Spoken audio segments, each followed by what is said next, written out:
No action no reaction silent mode లో కారుకు బ్రేకులు లేవు, టైర్లు లేవు, ఇంజన్ లేదు, ఇంజన్ ఆయిల్ లేదు, మనిషి లేడు. ఓ ఏం చేయమంటారు అబ్బా ఆయన పాపం. బుజ్జగింపులు లేవు, సంప్రదింపులు లేవు. బీఆర్ఎస్ లో ఏం జరుగుతుందని చర్చ, సింహం బయటికి వస్తుంది అన్న డైలాగ్ కి పరిమితం.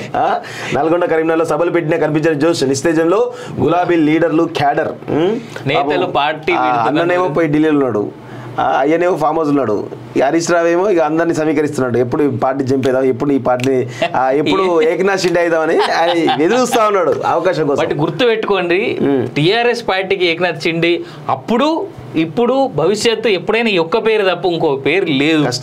అంతే. ఆయన రాలేడు కూడా, ఆయన మించినోడు ఇంకోటి ఎవడు కాలేడు. అధికారం కోల్పోగానే కారు పార్టీ సైలెంట్ మోడ్ లోకి వెళ్ళిపోయింది. ఆ పార్టీకి చెందిన ఎంపీలు, ఎమ్మెల్యేలు, కీలక నేతలు కాంగ్రెస్, బీజేపీలో చేరుతున్నా అగ్రనాయకత్వం స్పందించడం లేదు.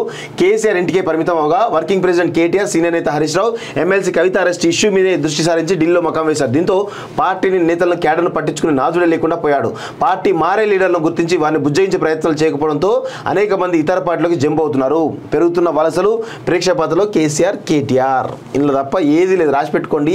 ఈ పార్టీ ఎప్పుడో చెప్పినా, ఈ పార్టీ టైటానిక్ షిప్ లాంటిది. బీఆర్ఎస్ పార్టీ అనేది టైటానిక్ షిప్ లాంటిది. అంతే. ఇప్పుడు టైటానిక్ షిప్ మునిగిపోతుంది లోపల.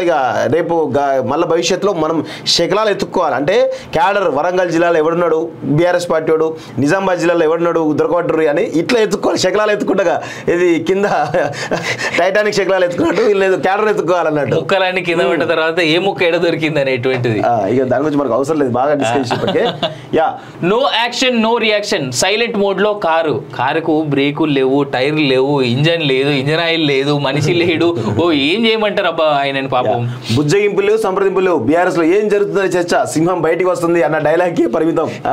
నల్గొండ కరీంనగర్లో సభలు పెట్టినా కనిపించిన జోష్, నిస్తేజంలో గులాబీ లీడర్లు క్యాడర్ నేతలు పార్టీ అన్ననేమో పోయి ఢిల్లీలో ఉన్నాడు, అయ్యనేమో ఫామ్ హౌస్ ఉన్నాడు, హరీష్ రావు ఏమో ఇక అందరినీ సమీకరిస్తున్నాడు. ఎప్పుడు ఈ పార్టీ చంపేదాం, ఎప్పుడు ఈ పార్టీని ఎప్పుడు ఏకనాథ్ షిండే అయిదామని ఎదురుస్తా ఉన్నాడు అవకాశం కోసం. గుర్తు పెట్టుకోండి, టిఆర్ఎస్ పార్టీకి ఏకనాథ్ షిండే అప్పుడు, ఇప్పుడు, భవిష్యత్తు ఎప్పుడైనా ఒక్క పేరు తప్ప ఇంకో పేరు లేదు.